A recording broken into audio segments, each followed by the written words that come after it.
Hey guys, bienvenue dans cette nouvelle vidéo dans laquelle je te partage mes astuces pour vaincre la solitude. Si jamais tu ne me connais pas, tout d'abord bienvenue sur cette chaîne. Je m'appelle Kenza, je suis créatrice de site internet, donc j'ai mon entreprise à côté. Et en plus sur YouTube, je te partage ma vie à travers soit des vlogs ou sinon comme aujourd'hui face caméra. Je t'invite tout de suite à t'abonner, on est en ce moment dans l'objectif des 300 abonnés. On y est presque, alors abonne-toi à fond, like la vidéo si elle t'a plu et n'hésite pas à laisser un petit commentaire. If you know me, you know that I have le petit coussin de papotage. Et aujourd'hui, une petite nouveauté. En fait, j'ai commencé à me lisser les cheveux, bref, là juste devant. Et je me suis dit que j'allais vous raconter ma vie, mes astuces, etc. tout en me lissant les cheveux. Voilà, ça peut être sympa, sympathique. Bon, du coup, je suis assise dans mon bureau parce que j'ai le miroir, j'ai vous, j'ai le petit fer. C'est bon, on est au taquet. Déjà, je vais commencer avant de vous partager mes astuces par vous raconter ma vie. Parce que c'est important pour moi de vous raconter ce que j'ai pu vivre et du coup les astuces qui vont en découler. Parce que c'est vraiment ce qui s'est passé dans ma vie et la solitude, je l'ai vraiment vécu et figurez-vous que ce n'est pas du tout drôle. Enfin, si tu es là, peut-être que tu sais ce que c'est la solitude. Bref, ce n'est pas une partie de plaisir. En gros, moi de base, je suis une personne, j'aime être seule. Vraiment, genre, j'ai pas honte de le dire quoi que ce soit, j'adore être seule. Mais j'aime être seule quand j'ai choisi d'être seule. Par contre, quand j'ai pas choisi d'être seule, bah là ça me saoule en fait, j'aime pas du tout ça, je déteste ça, je suis angoissée, etc. Je me sens nulle, bref, que des idées noires dans ma tête en mode personne ne m'aime, c'est horrible, je vais être seule toute ma vie, enfin voilà, c'est tout ce qui peut se passer dans ta tête de horrible.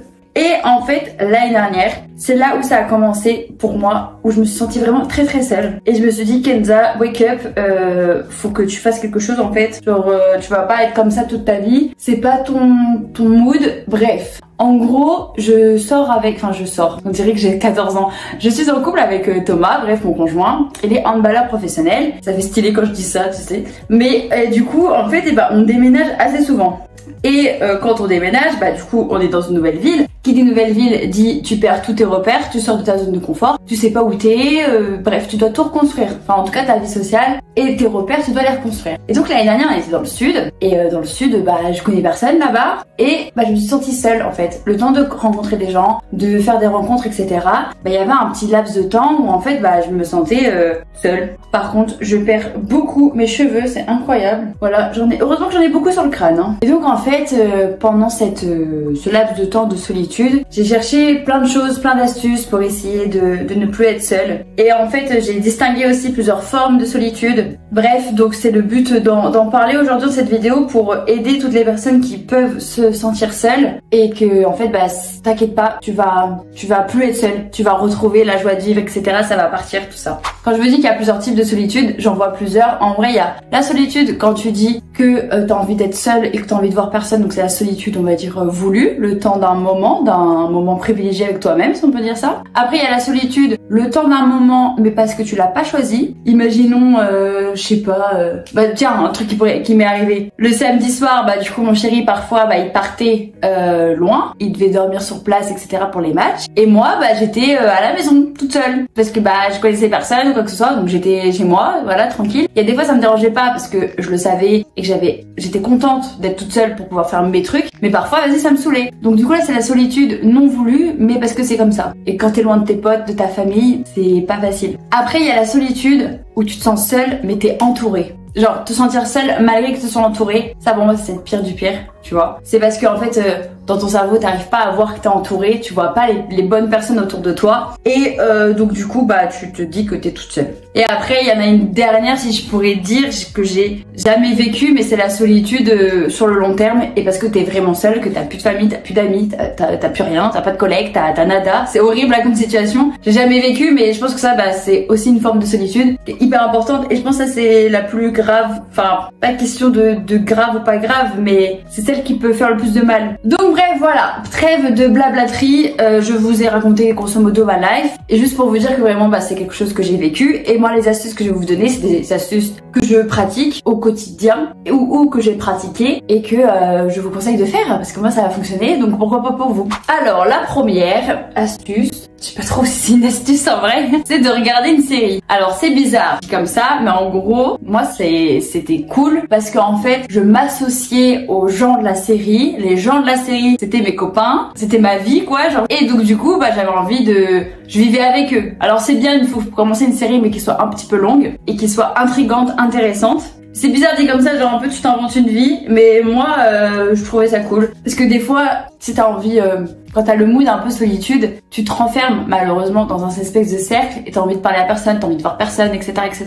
Donc je trouve le fait de commencer une série, ça te permet de te rattacher à quelque chose à un moment donné, le temps d'un moment. Et si tu mets d'autres pratiques en place en même temps, tu rentres tu sors de cette solitude petit à petit. Bref, en tout cas la première pour moi c'est ce qui fonctionne. Voilà, chelou mais je le partage. On est là pour être simple, naturel hein. La deuxième astuce du coup, c'est de prendre soin de soi de A à Z le temps d'une soirée ou d'une semaine, si jamais tu as besoin d'une semaine entière, en faisant uniquement des choses que tu aimes. Alors moi personnellement j'aime beaucoup prendre soin de moi, la skincare routine, genre là me lisser les cheveux, voilà tout ça, j'aime beaucoup ça. Donc du coup ça a fait que parfois je prenais une soirée entière juste pour prendre soin de moi avec du coup cette petite série et là je me sentais pas seule parce que j'avais la série, donc comme si en fait j'étais avec mes potes, c'est trop bizarre. Et qu'en même temps, du coup je prends soin de moi donc je suis contente. Alors après j'aime bien aller faire tu vois une bonne séance à la salle de sport en mode dans mon mood, les écouteurs nanana.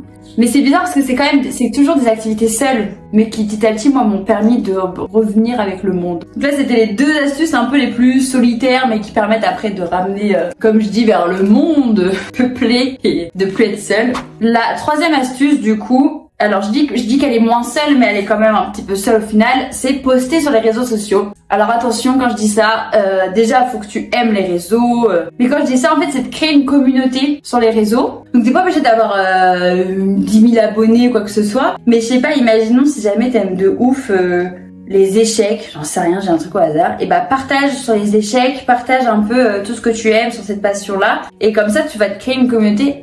Juste petite pause sur ça. Bref, sur les échecs, et comme ça tu crées une petite communauté dessus, tu vois. Moi personnellement, si jamais tu me suis sur Instagram ou sur Facebook, je partage juste mon quotidien. Alors quand je dis quotidien, évidemment je ne partage pas toute ma life non plus, mais tu vois des petites activités que je fais, mes petites recommandations, mes conseils, un peu comme sur cette chaîne YouTube mais en beaucoup plus court et avec beaucoup plus de mon quotidien. J'aime bien partager en fait aux autres. J'ai pas trop d'explications là-dessus, mais je sais que ça me fait du bien. Et je vais pas dire que je me sens moins seule. Genre en plus je suis pas du genre à regarder le nombre de personnes qui ont vu ma story, le nombre de personnes qui a aimé mon post ou quoi que ce soit. Je suis pas du tout là-dedans, je regarde jamais. Mais c'est plus parce que je partage, je poste. Je sais pas, c'est comme si je donnais et que j'étais contente. Alors que c'est pas un cadeau, on s'en fout de ce que j'ai fait ou de ce que j'ai mangé, tu vois. Mais je sais pas. Donc moi personnellement ça fonctionne de poster sur les réseaux sociaux, de se créer une certaine communauté. Numéro 4, on va rentrer un petit peu plus dans le compte concret on va dire et moins les activités où tu es seule. C'est de trouver un club de sport ou culturel et de t'y inscrire, tu t'inscris. Si jamais tu aimes la poterie, tu cherches autour de chez toi un truc de poterie et tu t'inscris, vraiment. Ça par exemple quand j'étais dans le sud, pour ceux qui ont écouté ma petite story time,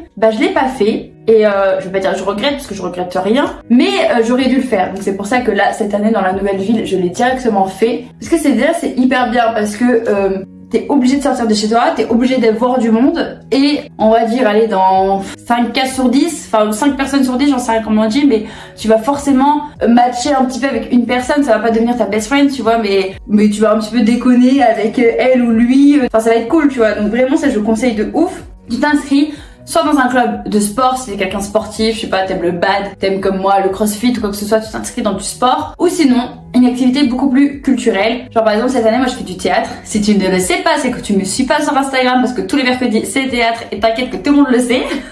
Mais du coup je fais du théâtre et franchement c'est trop bien. Je regrette pas du tout de m'être inscrit. Et même si après tu te dis d'un point de vue financier, oh là là c'est cher et tout, en vrai non, c'est un investissement pour toi, pour ton bien-être, que ce soit un bien-être que tu sois solitaire, tu sais genre pour vaincre la solitude, même pour un bien-être juste faire une activité tu vois, genre te sentir bien, découvrir une nouvelle chose. Autre astuce c'est de regarder sur Facebook événements. Alors oui, tous les millennials ils vont dire c'est quoi Facebook, mais sur Facebook Events ou sur Eventbrite, c'est deux applications où en gros tu peux voir les événements qu'il y a autour de chez toi. C'est sympa parce que déjà tu vas découvrir ce qu'il y a autour de chez toi et ça te permet de rencontrer du monde. Alors après c'est toujours mieux si jamais t'as quelqu'un pour t'accompagner ou sinon il faut avoir les coronesses d'y aller tout seul. Alors j'ai fait une fois où je suis allée toute seule, voilà, j'avais bien aimé. Moi ça me dérange pas trop parce que je vais vers les gens et tout ça, je suis sociable donc ça me dérange pas, mais c'est vrai que le mieux c'est vraiment que tu sois avec quelqu'un. Et c'est cool parce que tu vois vraiment tous les événements qui y a autour de chez toi, ça permet de découvrir et en plus t'as des événements qui sont gratuits donc ça le porte-monnaie il aime plutôt bien. Et après t'as des événements qui sont payants mais ça peut valoir le coup pour découvrir des nouvelles choses et en plus vaincre ta solitude parce que tu vas forcément rencontrer du monde là-bas. Alors l'avant-dernière astuce,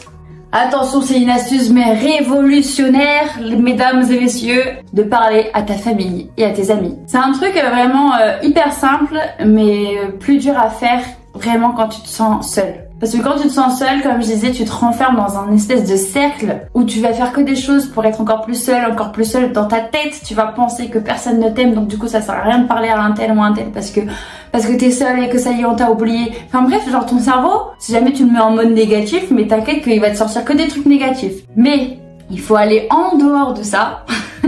Et il faut que tu ailles vaincre ce cercle vicieux et que tu ailles plutôt t'en sortir. Et donc si jamais tu as de la famille et des amis, parce que évidemment, bref, chacun a sa situation, mais on n'a pas tout ça dans la vie, ça c'est une vérité. Mais quand tu as ta famille et tes amis, mais faut juste leur parler en fait. T'es pas obligé de leur dire je me sens seule, je suis triste, juste de demander et ça va, qu'est-ce que t'as fait aujourd'hui, tu vois, de raconter ta vie. Par exemple moi je sais que je suis très proche de ma famille donc je les appelle tous les jours, on a des messages tous les jours, etc.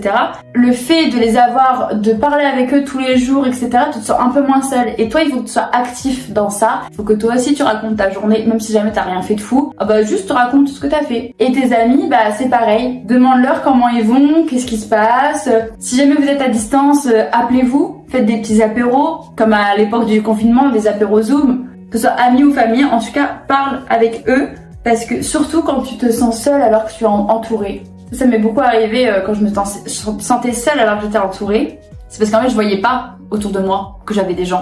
Dernière petite astuce, c'est de trouver le sens de la vie. Alors dit comme ça c'est beau, c'est philosophique, mais qu'est-ce que ça veut dire? C'est assez simple mais c'est dur à trouver. C'est de savoir quel est ton but de la vie. Alors je dis pas ton but jusqu'à tes 100 ans, mais ton but dans les, 3 prochaines années, 5 prochaines années. En fait d'avoir un projet. Alors le projet ça peut être totalement varié, ça peut être... Dans mon cas, j'ai une entreprise aujourd'hui, donc du coup, mon but c'est de la faire fructifier, etc. J'ai d'autres projets après, par la suite, dans 2 ans, etc. J'aime beaucoup me fixer des objectifs. D'ailleurs, si jamais tu ne sais pas comment fixer des objectifs, tu as cette vidéo que tu peux aller voir. Donc en fait, c'est de trouver en fait ton sens de la vie, c'est ça, genre pourquoi t'es là. Genre, qu'est-ce que tu fais? Qu'est-ce que t'apportes à ce monde? Qu'est-ce que t'apportes à, à une certaine communauté, à des gens? Pourquoi t'es là? C'est ça la question. En vrai, de vrai, c'est un peu ça. Et ça, en vrai, comment ça peut vaincre ta solitude? C'est parce que, en trouvant le pourquoi tu es là, ton sens de la vie, tu vas, du coup, te focaliser dessus. Et donc forcément rencontrer des gens, tout dépend le type de projet, et forcément être beaucoup plus investi quelque part et moins penser à ta solitude. Et donc en fait de faire fructifier un projet aussi, ça permet de pas penser à ta solitude et donc de pas être seul. Et comment trouver ton sens de la vie? Eh bien ça, mon petit ou moi petite, c'est compliqué. Et je pense que tu le trouves jamais à 100%. Mais pour moi, de noter des objectifs de vie, des envies, tu vois, je sais pas, moi si demain t'as envie de faire le tour du monde, ok, comment je vais arriver à faire le tour du monde? Quels sont les moyens que je dois mettre en place pour réussir à mener à bien cet objectif? Tadam! Ça fait bizarre d'avoir les cheveux plats comme ça. Voilà, c'était quelques-unes de mes astuces pour vaincre la solitude et donc ne plus être seule. Alors après, si jamais tu te sens toujours seule et que c'est un problème dans ta vie, etc., il y a vraiment plein de groupes de soutien sur ce sujet. Il faut savoir que la solitude, c'est quelque chose de commun. Malheureusement, ça arrive de plus en plus. Donc n'hésite pas à te faire aider, à en parler. En tout cas, sinon tu peux essayer mes petites astuces si jamais tu es dans une solitude plutôt passagère. Et si tu as d'autres astuces que tu souhaiterais nous partager, l'espace commentaire est ouvert, donc n'hésite pas. Tu peux également me contacter sur Instagram ou sur Facebook. Abonne-toi si la vidéo t'a plu, ça fait toujours plaisir. Et je te rappelle qu'on est dans un objectif des 300 abonnés. On y est presque, alors abonne-toi. Je te dis à la semaine prochaine pour une nouvelle vidéo. D'ici là, prends soin de toi et prends soin des autres.